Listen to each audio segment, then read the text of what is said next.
pro boxing fans here in Birmingham, not Manchester, with Savage Dan. That was a what happened? What happened? A brain fault, mate. I don't even know what happened.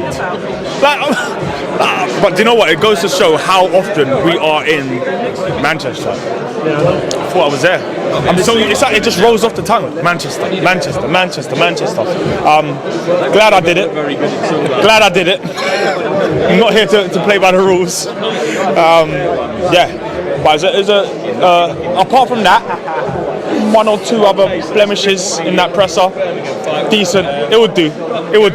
I like mistakes. You got to learn from your mistakes, and if you don't make mistakes, then that's just life. You're never progressing, right? It's part of us. I'm sorry. Let's talk about why we're here. Joshua Buatsi, been a year since he's been out of the ring. Frustrating time for him immensely. Frustrating time with him with promoters and whatever else. Finally here against a valid opponent in Pawel Stepien, who was supposed to be fighting Callum Smith only a few months ago. Talk to me about Buatsi. What can he do in this division, regardless of the timeout? He can go straight to the very top.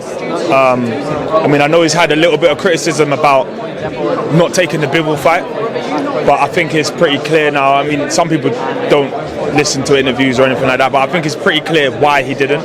He wants world title winners, but he wants them on his terms, and he wants to be able to navigate as he wants. He doesn't necessarily want to be tied down to something that isn't favourable to him. I think Pawel Stepien is obviously, I think he's better than people think. 18 wins, I think it is, 12 KOs, decent. And the thing with Polish fighters is a lot of times they are better than you think they're going to be. We had the upset just the other week in Poland as well with Babic. It's not always what people think it is. This is a potential banana skin for him.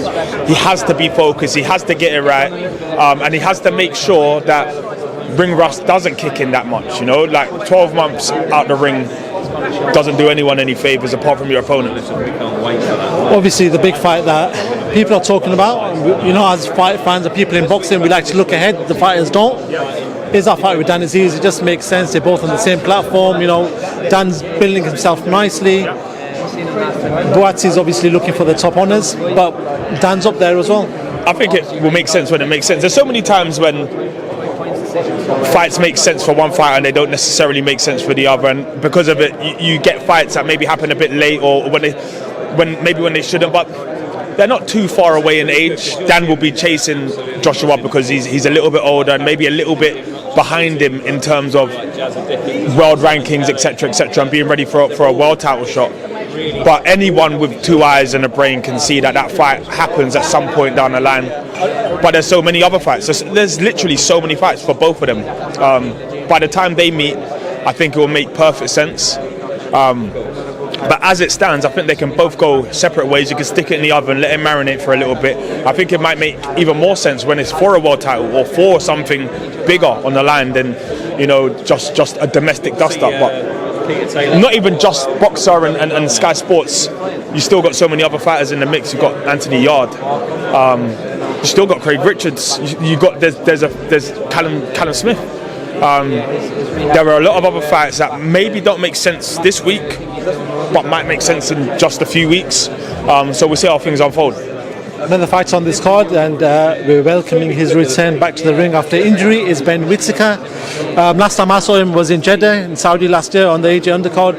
This time he's had a good couple of months out, but he looks ready. Like with Benzo, he's confident, he's got the brashness about him. But talk to me about his special talent. He is special. Did he tell me to stop talking? Did he tell Jordan Grant to stop? Thank God. Because I was going to bite, I was going to bite. I was thinking, hold on, I'm sure, but I saw Jordan kind of come up away from the mic. I was trying to work out who he was chatting to. But then he said, go and continue, Dan. I was like, I can't tell if I got done there or if I didn't. He's special, man. Honestly, like he's a promoter's dream. I'm looking at him right now. he'll get under absolutely anybody's skin. He's brash, he's outspoken, but unfortunately for everyone, he's fucking good as well, and he's tough, and he hates losing. When we went backstage after, I mean, he won every round in Jeddah. Went backstage, and we were actually meant to announce a Birmingham show right there and then. Went backstage, and he was in just a horrible place. He was really upset with his performance. Obviously, it was the injury at the same time and all of that. But in my head, I was just like, mate, you just won every round, and you're in, like, he's in a bad way. At that point, I kind of knew he's such a winner that it makes him a sore loser. The same thing with the Olympic silver medal. He's just like, I didn't come here for this. I did not come here for the silver medal. I came here for gold. That kind of mentality builds the top of the top fighters. You know, like the ones that they hate losing so much that they're just not prepared to lose. I think he goes straight to the top.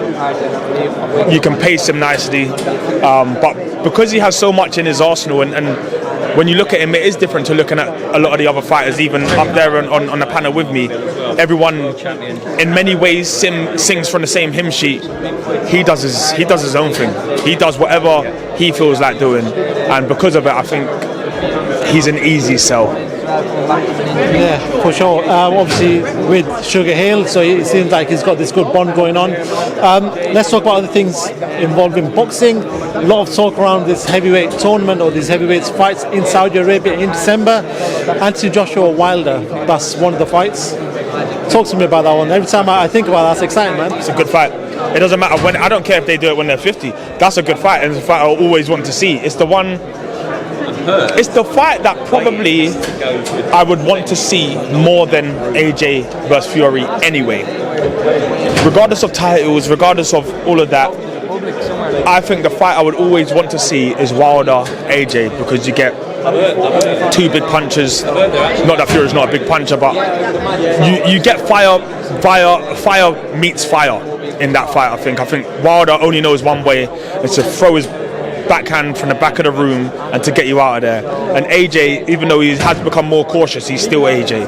And I think against Wilder, I don't think he could afford to be so careful and so cautious. I think you have to try and get Wilder before Wilder gets you. And because of it, I just think the styles of that just make for such a great fight. Carl Froch says, in regards to that fight, that AJ is past his best and Wilder will render him unconscious. That's his words, not mine. Carl Froch. Wow. What do you make of that? I think it's a huge statement. It's a huge statement. I mean, look, is AJ in his prime? Recent results would say no, and they would say that his prime is behind him, unless he can find something or a different. I'm not even sure if it's a prime, because physically he's still the same fighter, but I think so much of boxing is in the mind and is up here that you can physically be the exact same weight, have the same engine, all the same, you do all the numbers the same way, but if your mind is different, you're a completely different fighter. I guess we'll find out. Fighting Usyk twice is a horrible way to find out if someone's still in their prime, because Usyk's wrong for everyone. He's been wrong for every person he's ever fought. He beats them. But Carl Froch, he does speak his mind, and he might not be wrong in terms of pretty much everyone who Wilder's fought, they have ended unconscious. So it's not totally wrong. I think maybe the manner in which he said it. John Fury is saying that, listen, there's only going to be one finalist if that tournament happens. It's going to be Wilder and Fury part 4 again. Do you agree with that? Form book says it. I do personally think that Fury is too big for Usyk. Not just too big, but I think he's as cute as well. He's very cute. He can fight long, he can fight short, he can fight. He can mix it up. It's not just that Fury's bigger, so he wins. Fury's sick. That is what I'm saying. So Usyk is sick as well, but I think stylistically, even if that left hand is finding a target for Usyk, Fury would probably just go southpaw and say, "I'll just take your left hand away." Then, you know, I think he's just got too many tricks for Usyk. I think he would definitely make the final. The Wilder AJ is the one where you can get a difference there. It's a matter of who gets there first. I really do think so. Wilder can be hurt, but to do it you need to be brave, because you're going to have to go through the fire to get him, and you can get him out of there. AJ can obviously be hurt, and Wilder can just hurt anyone. He can hurt a horse. So that's the fight that you'd go back and forth with. If you're the bookies, I'm guessing you'd go Wilder as the favourite. Wilder probably would start as a favourite, but that's the one where if AJ beats Wilder, I'm not shocked. In fact, I am a little bit shocked, Shocked a harsh word. Shocked is a harsh word. If AJ beats Wilder, I won't be shocked. But if I had to place my money somewhere, I would probably, if I had £1, given current form and everything considered, probably put that pound on Wilder. Boxer not paying you enough for you putting a pound. No, do you know what it is? I just don't really like to lie, innit? Like, no, and I love AJ. I proper like AJ. That's my guy. Like, I would want AJ to win. I'll be rooting for him 100%. But do you know how many fighters I've wanted to win that haven't won? It's not about that. But I think it's a 51-49 fight, and it is literally about who gets there first. Cool. Dan, taking over 10 minutes of your time. Do appreciate you talk to pro boxing fans, no doubt. I'll see you tomorrow and we'll discuss more boxing stuff. Come on. Love.